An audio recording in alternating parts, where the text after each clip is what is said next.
El Maestro speaks. El Maestro Speaks. El Maestro speaks. Podcast. And hello everyone. For if I ever saw you. Alright. Another episode of El Maestro Speaks podcast coming to you wherever you are. I hope wherever you are you find or you're fine. Always feel the same. I don't have a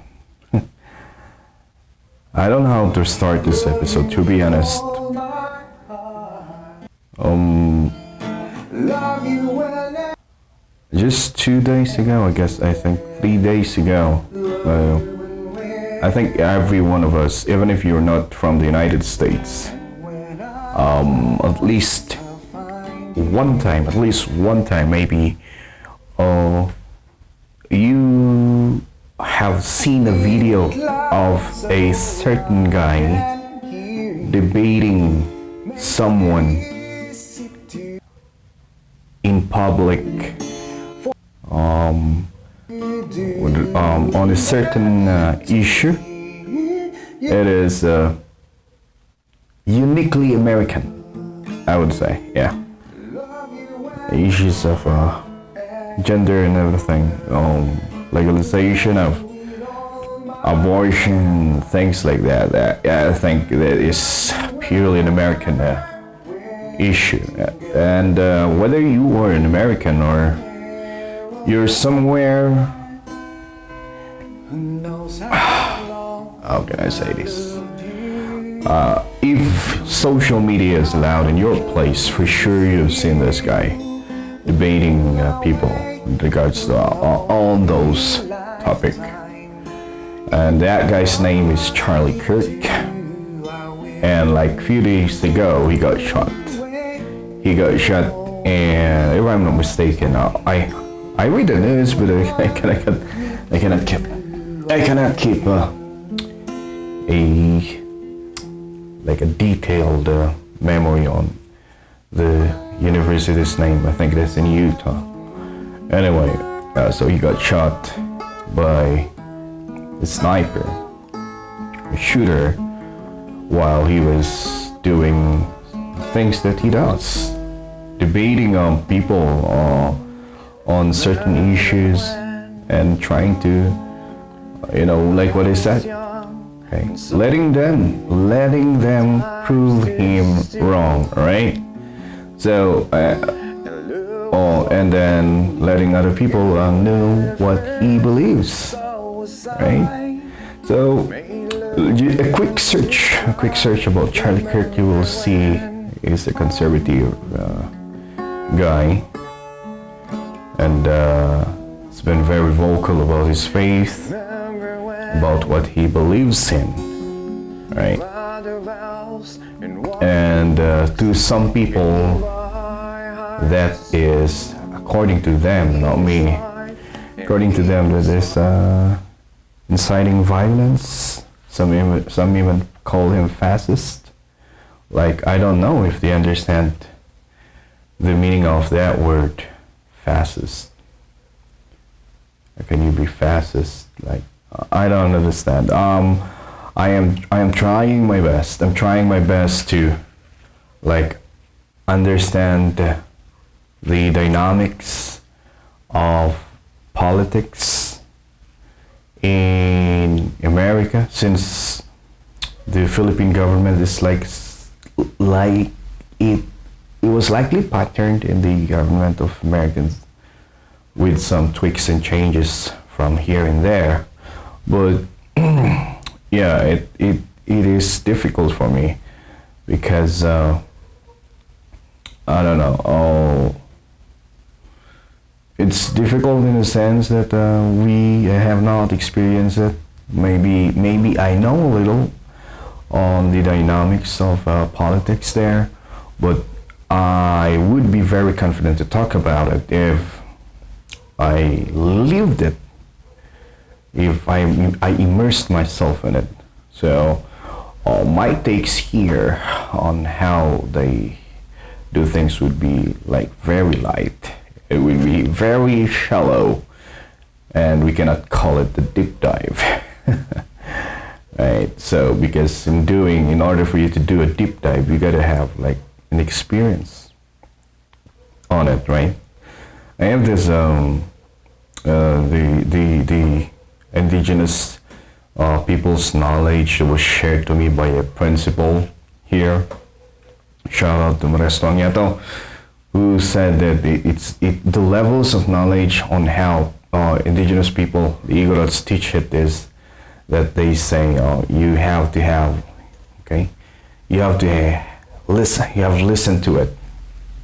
You should have listened to it first. You heard it. You should have heard it. Okay? You should have seen it. And after that, you should have applied it. Something like that. You have to experience it before you can apply it. Again, so you have to hear. You should have heard it. This is like hearing it and seeing it, and then practicing it. I mean, yeah, practicing it, immersing yourself, and then applying it. Okay, that's the level of. It's like 3 levels, 3 stages of learning something, and it would be unfair if we're gonna say this is a deep dive. If, like I said, I've immersed myself with that kind of, dynamics of politics. But what I can glean on what I saw, I didn't even do a research on this one, just because I don't know the way that Facebook algorithm works. Well, I'm not saying that I'm a conservative. I'm not saying I'm a conservative guy, or I'm not saying I'm liberal. I don't even understand what those words are. But the way the algorithm works, I guess, is that the more you watch a video of his, the more the algorithm is gonna feed you some of his videos, things like that. So, yeah, kind of like know him because of those videos that I saw, and some of his beliefs I would agree on. Most, I guess, and yeah, maybe that makes me conservative now, right? Yeah, I don't know, but yeah, I would agree with some of his beliefs, and what I admire about him is he's brave in coming out in the public and testing out his opinions and trying to test it with the opinions of other people, debate it with the opinions of other people, and flashing out the nuances of those ideas, and trying to see what idea will be filtered at the end through those we could say spirited debates, right? And that's the beauty of democracy, I guess. You cannot debate, or you cannot debate your ideas in public if you're not in a democratic government. Yeah, for sure. So those are the freedoms that American people are taking for granted, right? Going out there debating your ideas, even you can call each other names. Yeah, you can have like what we call a heated debate, heated argument, as long as it's not harmful, no one is getting hurt physically, then it's fine. That's how knowledge is filtered out. Okay, that's how knowledge is filtered out, through debates. You try to destroy the foundation of the opinion of the other person, okay, through another knowledge that you have. That's how it is. That's how it works, right? And people have been doing that, like people in a country like America that are democratic does that, right? I would believe so. They do that. They debate on opinions, and because it's a democratic government, that you have the right to do that. It's protected, right? So, yeah, imagine my surprise when you heard that thing. But I would say, in a democratic government, that is bound to happen. That is bound to happen if, like I said, if we let it happen, right? So, yeah, I would agree with him on some. I would agree with Charlie on some issues, but I wouldn't. I would not agree with him with that saying that the college is a scam. That one. Well, anyway, yeah, that's his opinion. Still questioning.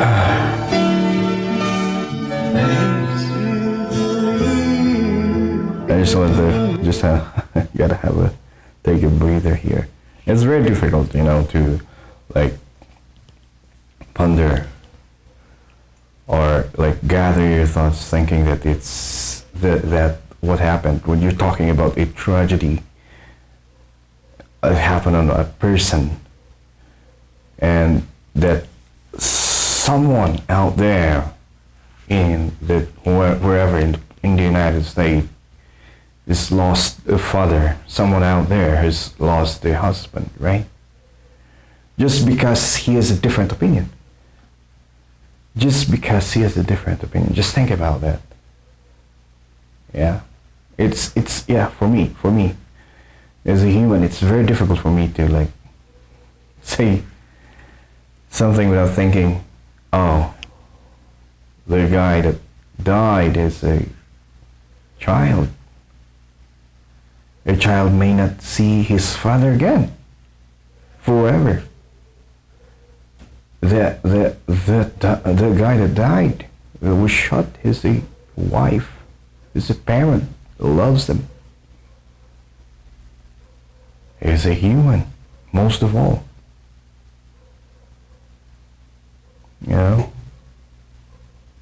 And it's so sad. It's so sad that you are being killed because you have a different belief, you have a different opinion. It is just and just thinking that what he did is protected by the Constitution. I would say, yeah, it is 100% protected by the Constitution, what he did. And still he died. Still he got shot. One of also the saddest, worst thing that I saw after the news died is the a post in Facebook of celebrations that he got killed. I just can't imagine. I don't even know this guy, if these are people or these are evils. Like, seriously, a person just died and somebody's posting celebratory post. Thankful that the guy is dead. He's not a criminal. He's just an American, just like you guys, with a different opinion. Pictures of people jumping right after he got shot. It's so hard for me to see. Guys, it's sad, and it's like the highest level of sadness that you can give when you see this one. And come to think of it, you can say, people are saying that America is the most powerful nation on earth. I don't think it is. Maybe we can say that America is more powerful than my country, but right now it's not. With those things that we saw, like 11,000 laughing emojis on a post of a news that telling that Charlie got shot. 11,000 laughing emojis. Imagine that.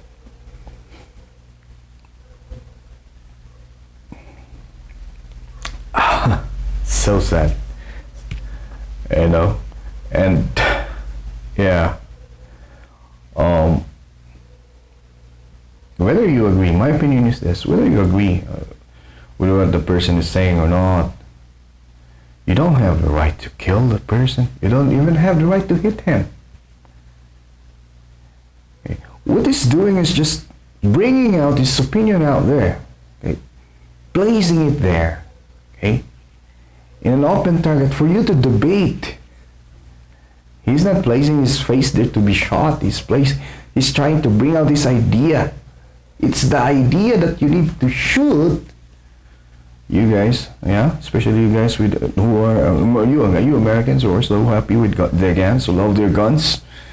It's the idea that you should shoot with your own idea, with your own belief, not the person. Yeah. You know, what happened here? What happened here is just like you just proved to the world that you're scared of his opinions, that you're scared of his ideas. That's why you did that, because you cannot debate him because you know that he is right. That's what's coming out here. That's what's being shown with what you did to him. You cannot debate him because he is right. That's why you need to the last resort that you need is to kill him. That is just sad. Again, like what I said, Charlie Kirk did not deserve this. Did not deserve this, and nobody deserved this. Right? Yeah, it's so sad, indeed. I just want to listen to, let me see if we can have this one. We have, I just watched this one. I want us to listen to this, if we can pull it off. Bernie Sanders, Senator Bernie Sanders' reaction to, or statement after the fact, or after this news. Let me see if we can find it here. Oh yeah.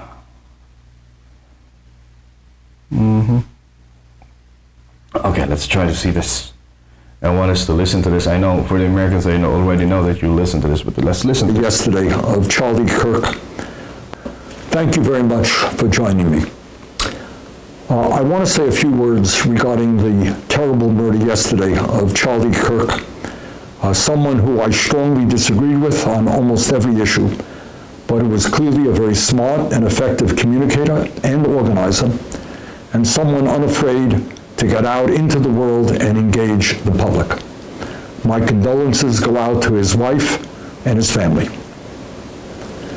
A free and democratic society, which is what America is supposed to be about, depends upon the basic premise that people can speak out, organize, and take part in public life without fear, without worrying that they might be killed, injured, or humiliated for expressing their political views.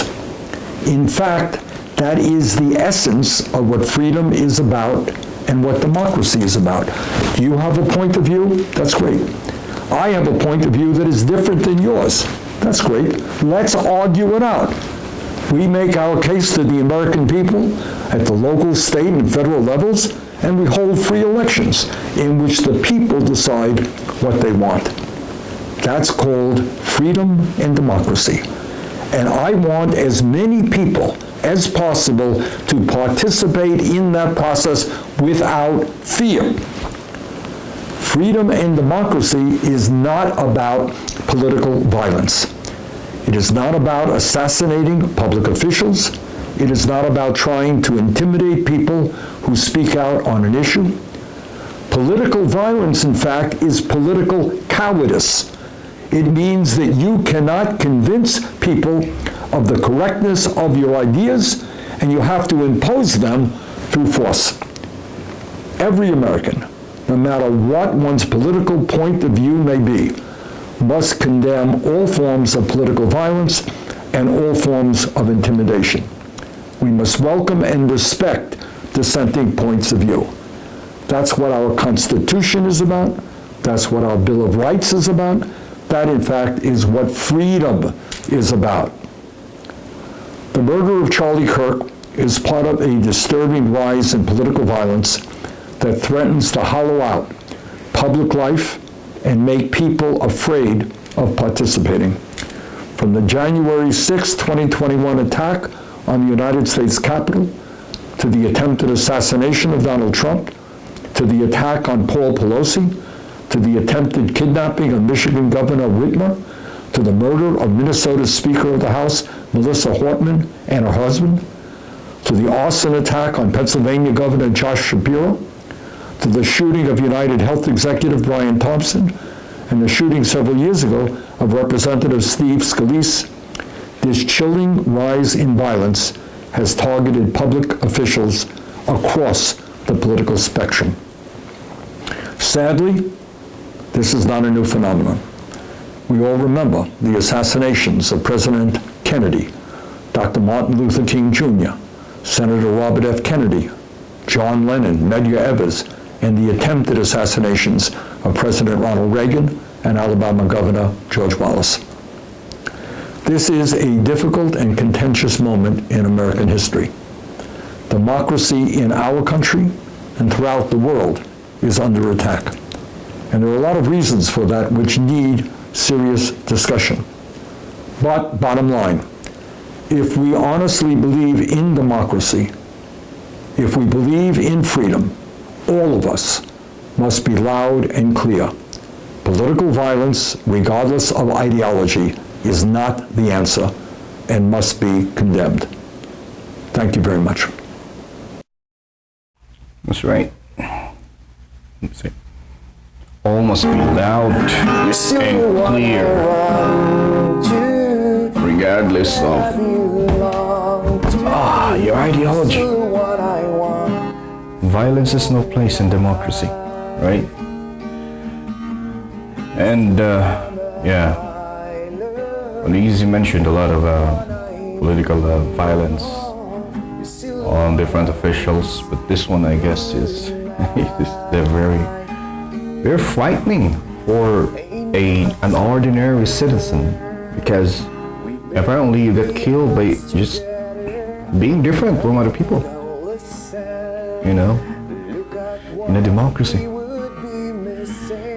And just remembered this a while ago, and I don't know if the analogy is right, but I just want to share this one. That last on the month of September 2001, the Twin Towers, like a symbol of economic progression to the country, United States, was attacked, you know, in hopes of destroying the democracy in that country.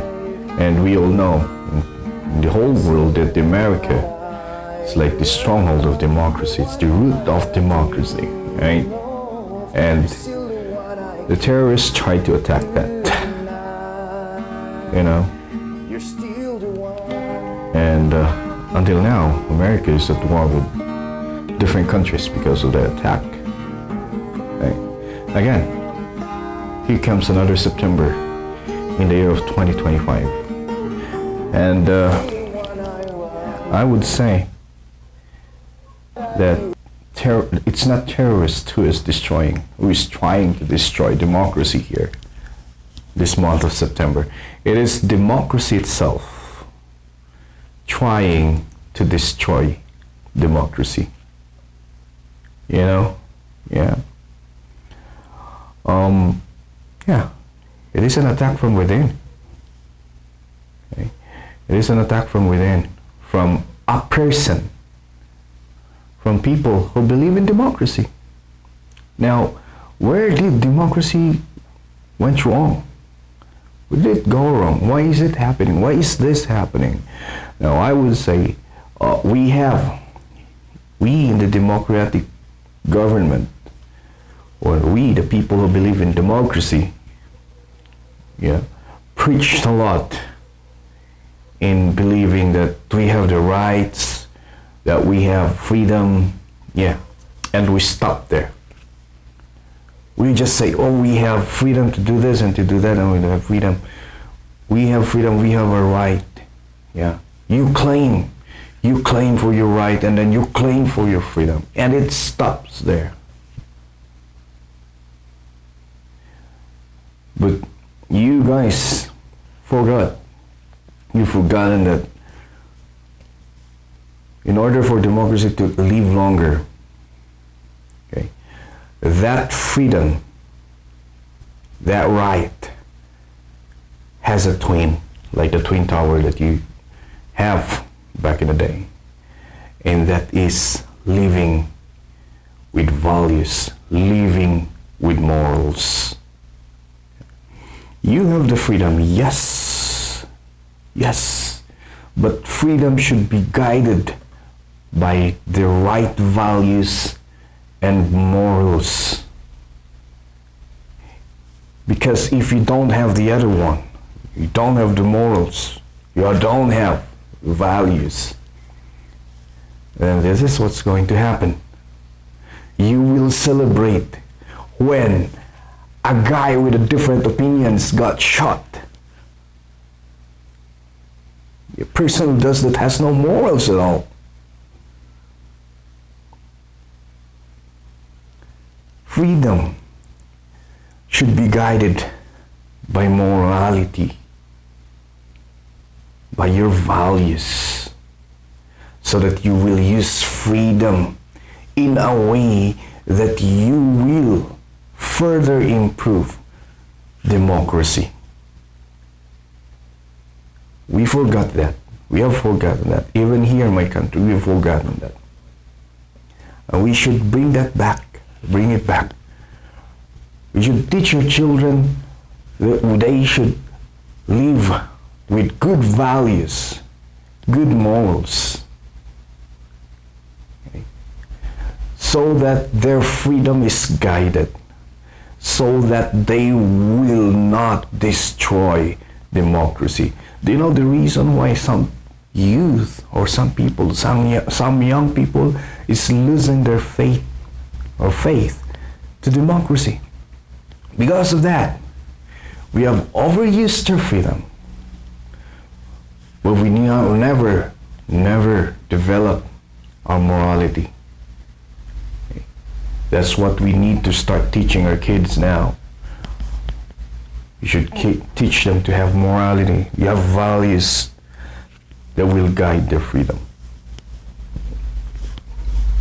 That is, I think, what is missing right now. That's why things like this can happen. Okay? I would not say this if I didn't see this post, that if I just saw that someone shot the guy and then everybody in the crowd will like condemn whoever shot Charlie Kirk. I would not say this. But when I saw that even a vice principal, even a teacher saying that, then it clearly shows what I'm saying here, that we claim, we abuse our freedom because we don't have morality. And that's what we need to have. Or else democracy will destroy itself. Just something to think about. So thank you so much for listening to another episode of the Maestro Speaks podcast. And I'll be seeing you again in the next one. Thank you so much for listening.